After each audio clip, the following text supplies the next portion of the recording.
Hi guys, welcome back to the channel. It's UK here once again. First off, if I sound a bit nasally or anything like that, I seem to be coming down with a bit of a cold, so please forgive me.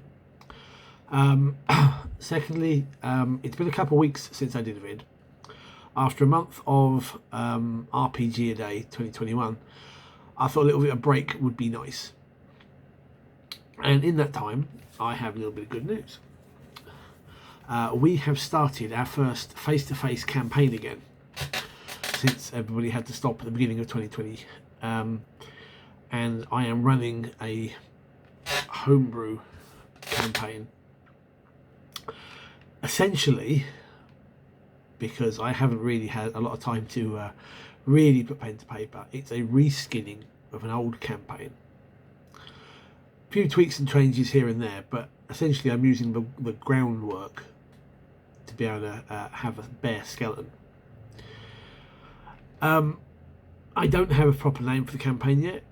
It's currently going under the working title of Chaos and Limbo. But I thought we've had one session so far, so I thought I would share with you how it has played out. So we've got 6 players, and we've got a paladin, a slayer, gotta go through my head now, we've got a sorcerer, a blood rager, cleric, and a halfling swashbuckler. A couple of players give me backgrounds, which I have so far been able to implement one of them, and the other will come up in a later chapter. Essentially, the idea of this goes back to a video I did many years ago, which was entitled A Worldless Campaign Setting, and that's what I'm using. So basically, there is no world, there is no map, only what we put on the table. It kind of gives me a bit of a hark back to a bit of the classic old D&D days, where you didn't really have a campaign world, you could just play it and your scenarios weren't necessarily linked. But in this case, we have characters that, for whatever reason, have been hired on to be caravan guards, going up into the mountains to the east of the nation of Darakeen, to a mining town by the name of Garnet. And Garnet, as the characters have since found out, is rather well known because it was founded about 300 years ago when, as by the name suggests, gemstones were found and discovered. And a town was built up to mine these, and slowly they delved into the earth, and as the gems began to wear out, they began to find a silver vein, and that soon turned into a gold vein, and they've even found, oddly, electrum, platinum, and a few other things, just enough to keep everybody delving down into the depths. It's all very suspicious, but, you know, greed is what it is. En route, as they're following this mountain trail a few hours from the town, they spy, as night begins to fall, an individual on the road ahead, set upon by bandits. Adventurers being adventurers, and heroes, well, we're yet to see whether they're heroes, leapt to the defence, and they managed to slay 3 of the bandits and capture the other 3. It turns out that the sorcerer's father, this is one of the backstories, is a member of the town watch of Garnet, and he's returning home to visit his father. So this individual that they have rescued, a man named Aldous, who turns out to be an investigator, hired by Garnet, knows of him, or at least he recognises a family resemblance. And so they had a link into the scenario.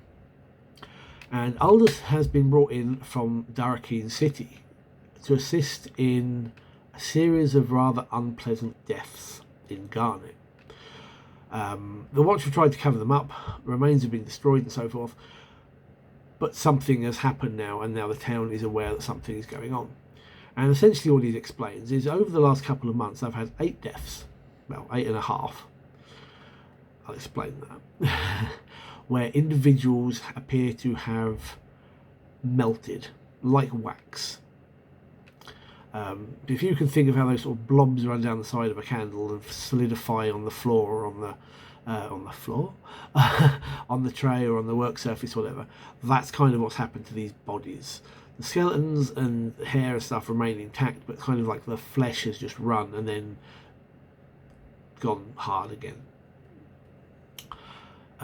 Individuals have been found in bed. The 1.5 was a couple who were, let's just say, in the act and are now entirely inseparable. Very disturbing, but where it's come to light is, unfortunately, couple of weeks before the scenario started, a young girl of about 9 or 10 walked into her parents' bedroom, asked for a glass of water, and then promptly melted in front of them, driving them a bit doolally. I do like some of these unpleasant and darker things. Aldous, as an investigator, is used to dealing with murders in the big city. This is a bit beyond him. So he has asked, since this particular character is the son of a member of the Town Watch, and his friends are obviously upstanding citizens, one of them being a paladin and all, has asked if they would help, of which they have all readily agreed. And basically, they've had some introductions, been shown around the town. They've met this particular character's father. You have to forgive me, I'm going to refer to them as these characters because I can't remember the characters' names after one session. They've met the father of the sorcerer, and he has basically spoken to his superior, and he said yes, because we need all the bloody help we can get.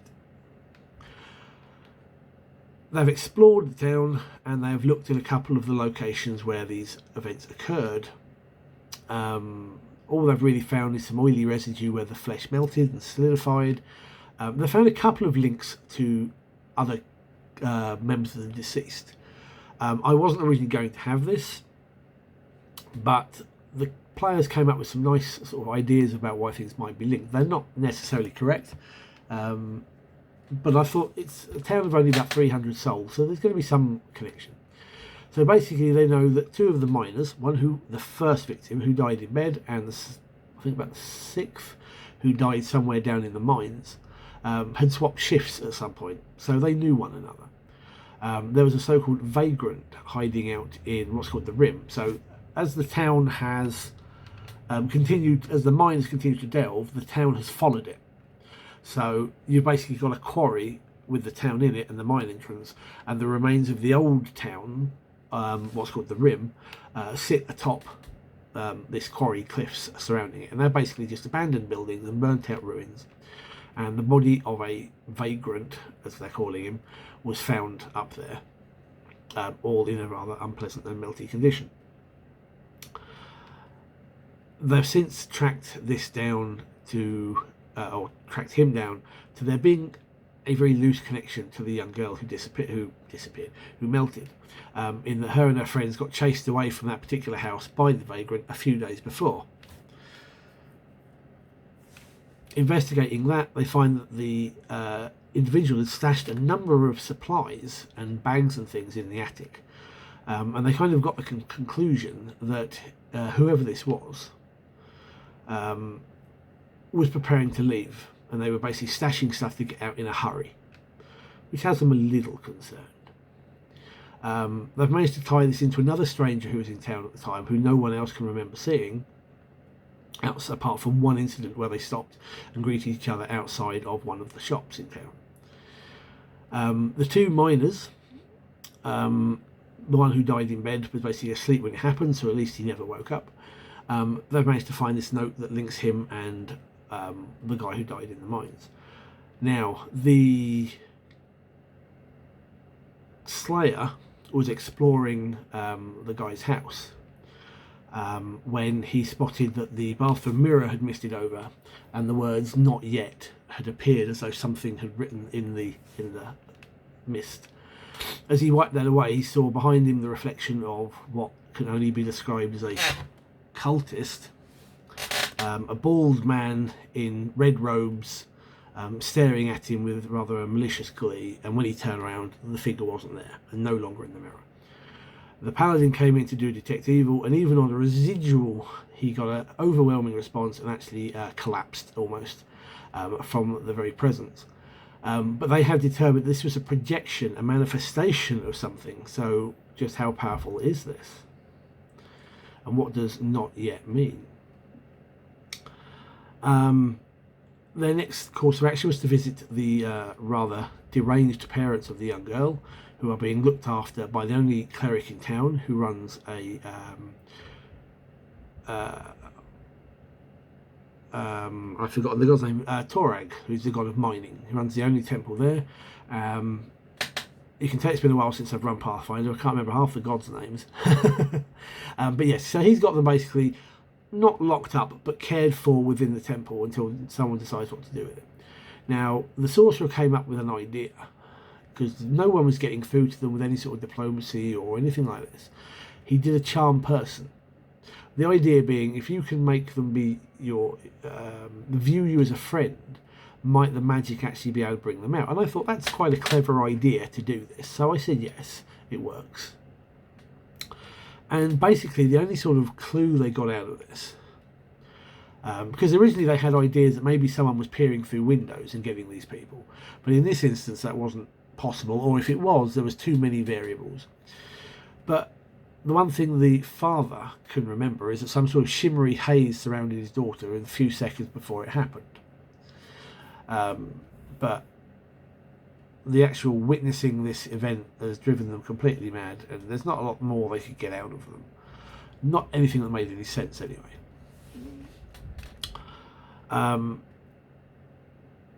So after a night's rest, they have decided to descend into the mines. They want to see where this guy had melted in the mines.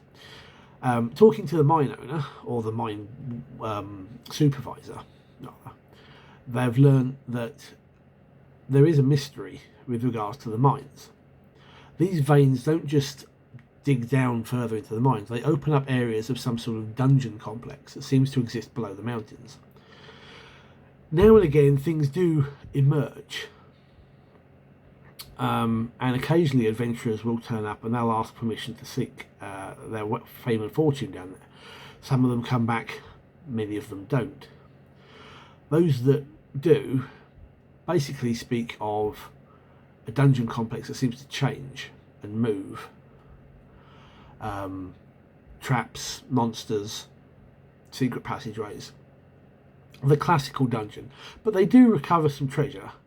But many of them don't want to go back.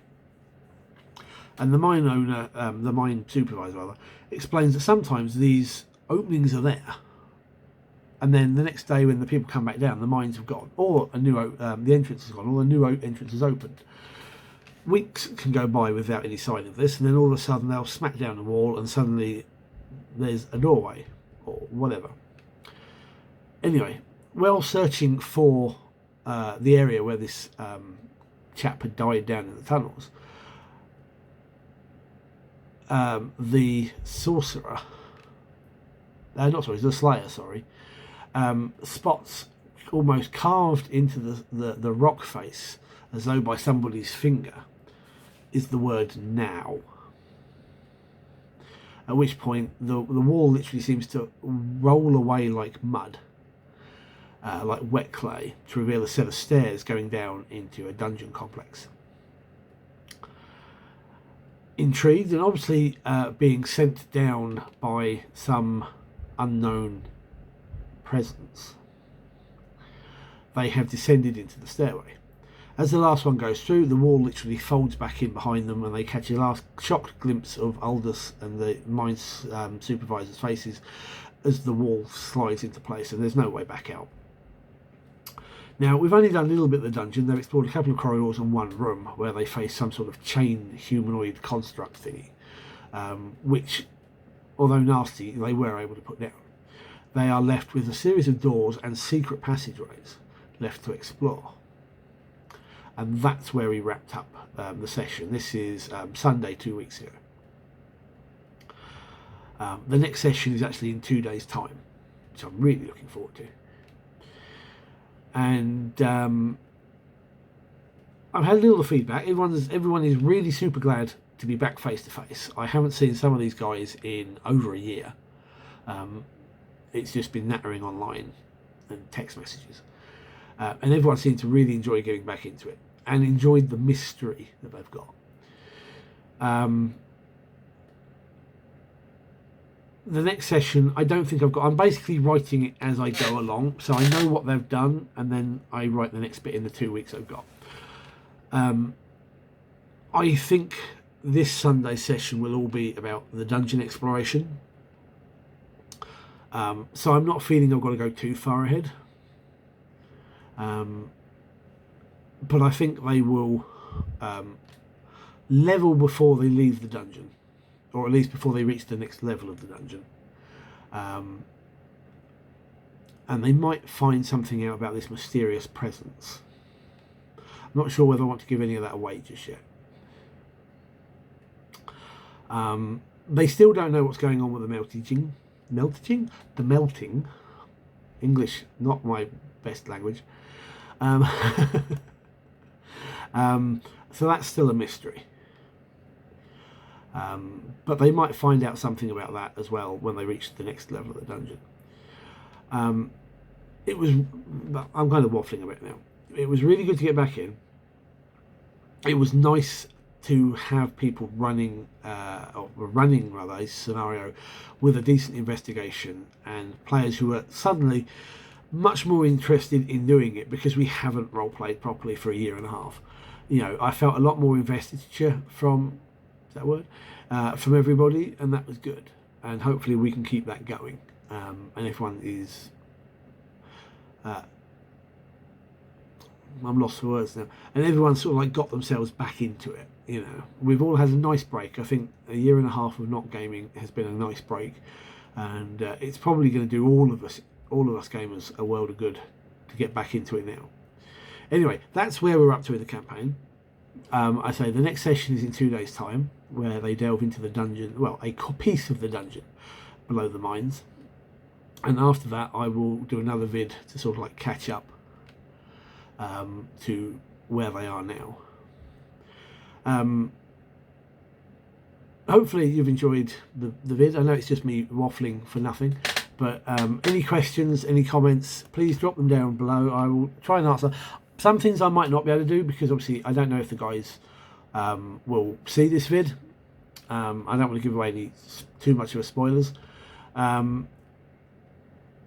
yeah, any comments, questions, drop them down below. Give me a thumbs up and subscribe to the channel, please. It would really help. And until next time, guys, thank you for watching. Take care and good gaming.